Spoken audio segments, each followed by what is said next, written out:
We begin with the latest on the coronavirus pandemic. More than 187,000 confirmed cases now nationwide, and health officials say that number is only going to get higher. Good afternoon, I'm Lauren Pastrana. The coronavirus claimed roughly 900 lives in the U.S. yesterday, setting another single-day record and bringing the total to more than 4,000 in the first month of the crisis.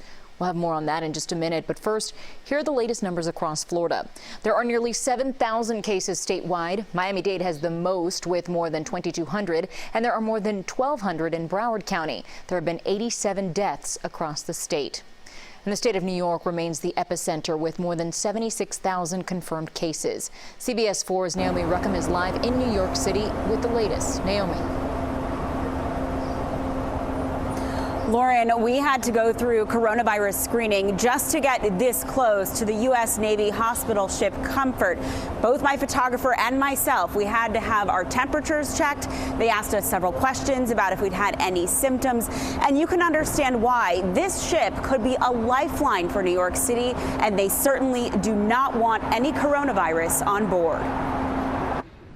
Workers outside a Brooklyn hospital were seen putting a corpse in a refrigerated truck Tuesday. Hospitals across the city say their ICUs are nearly full. This is by far and away the most unprecedented catastrophic event that I've ever seen or experienced in my lifetime. New York's governor says the state has greatly increased the number of hospital beds, helped in part with the arrival of the Navy hospital ship Comfort.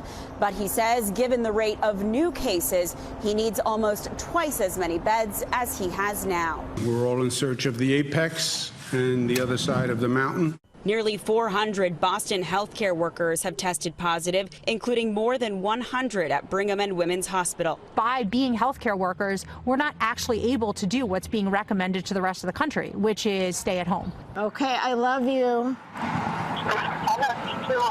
The crisis has been especially trying for people in nursing homes and the families that love them. More than 400 facilities across the country have infected residents. At this nursing home outside of Los Angeles, 2 people have died and more than 50 are infected. Los Angeles Mayor Eric Garcetti told residents to prepare for a long haul. This will last at least 2 months, could last a third.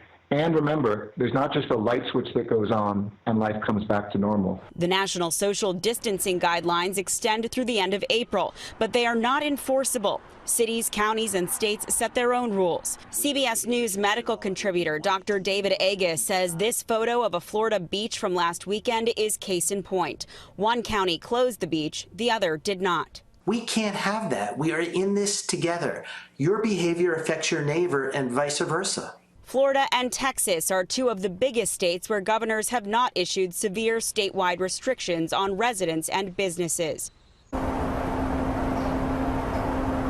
It's obviously very quiet here in this protected area off the Hudson River, but even if you go closer into the heart of New York City, it just doesn't feel like the New York we've all come to know and love.